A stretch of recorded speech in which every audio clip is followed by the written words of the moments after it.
Hello मैत्रिणींनो, सगळ्यांना माझा नमस्कार. तर स्वागत आहे तुमचं आजच्या रांगोळीच्या नवीन भागामध्ये. तर आज मी घेऊन आली आहे तुमच्यासाठी सुंदर, सोप्या अशा, मनमोहून टाकणाऱ्या अशा सुंदर अशा 3 रांगोळी डिझाईन. ह्या रांगोळी डिझाईन तुम्ही श्रावण महिन्यामध्ये तुमच्या देवापुढे आरामात काढू शकता. 3 रांगोळीच्या डिझाईन आहेत मैत्रिणींनो. तर तुम्ही हा व्हिडिओ शेवटपर्यंत बघा आणि रांगोळी आवडल्यास तर चॅनलला नक्की सबस्क्राईब करा. तर सुरू करूया आजची आपली पहिली रांगोळी डिझाईन. तर तुम्ही बघू शकता की मी पहिले एक रेष ओढून घेतली आहे आणि त्याच्यामध्ये असं शिव लिहिलेलं आहे. तुम्हाला तर माहीतच आहे की शंकरजीला आपण शिव हा शब्द यूज करत असतो. कोणी शंकरजी म्हणतात, कोणी शिव म्हणतात. म्हणून त्याच मी आकाराचं असं शिव लिहिलेलं आहे आणि शिवच्या वरती शंकराची पिंड काढलेली आहे आणि शंकराच्या पिंडीवर 3 बेलपत्राची पानं आणि छोटंसं असं फूल तयार करून घेतलेलं आहे.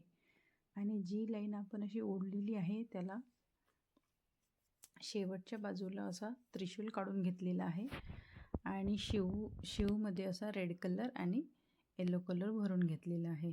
तर तुम्ही ह्या रांगोळीचं फायनल लुक बघू शकता, किती सुंदर आलेला आहे. खूप सोपी रांगोळी आहे मैत्रिणींनो.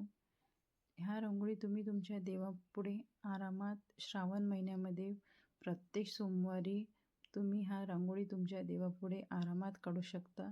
खूप सुंदर रांगोळी आहे आणि खूप इझी रांगोळीसुद्धा आहे. छोट्या छोट्या रांगोळी आहे, सुंदर आणि सोप्या रांगोळी आहेत मैत्रिणींनो. तुम्हीसुद्धा तुमच्या देवापुढे ह्या श्रावण महिन्यामध्ये नक्की तुम्ही ट्राय करून बघा ह्या रांगोळी डिझाईन. तर तुम्ही बघू शकता आता आपली दुसरी रांगोळी. मी अशा पहिले 4 रेषा ओढून घेतलेली आहे. ज्याप्रमाणे शंकरजीच्या पिंडीचा आकार असतो त्याचप्रमाणे मी इथे आकार देण्याचा प्रयत्न केलेला आहे आणि शंकरजी पिंडीच्या वरती चंद्रकोर आणि बेलपत्राची पानं काढलेली आहे आणि त्याच्या खाली एक शंकरजीच्या पिंडीच्या खाली एक छोटंसं असं आपण फूल तयार करून घेऊया. तर मी पहिले व्हाईट रंगोळीने डॉट्स टाकलेले आहे आणि त्याच्यानंतर येलो कलर शेडिंग देऊन त्याच्यावर एक मधात रेड कलरचा डॉट आणि असं फूल तयार करून घेतलेलं आहे. तर तुम्ही ही रांगोळी बघू शकता, किती इझी रांगोळी आहे मैत्रिणींनो. काढायला सुद्धा सोपी आणि दिसायला पण खूप सुंदर रांगोळी आहे. तर तुम्ही ही रांगोळी नक्की श्रावण महिन्यामध्ये पहिल्या श्रावण सोमवारी तुमच्या देवापुढे एकदा नक्की ट्राय करून बघा. तर सुरू करूया आता आपली तिसरी रांगोळी.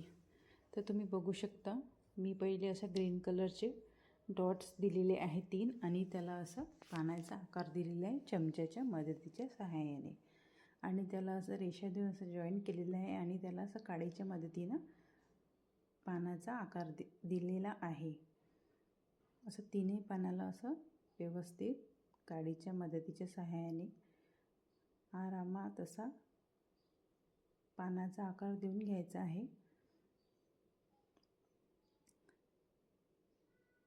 आरामात करायचं मैत्रिणींनो, जेणेकरून तुम्हाला सुद्धा व्यवस्थित जमलं पाहिजे.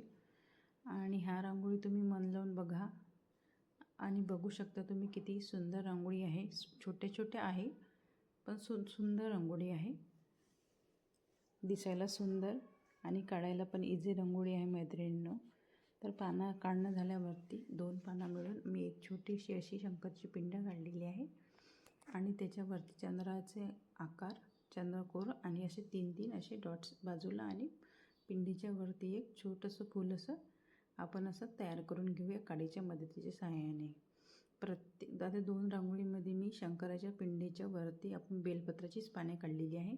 म्हणून ह्या रांगोळीमध्ये आपण शंकरजीच्या पिंडीच्या वरती आपण फूल तयार केलेला आहे.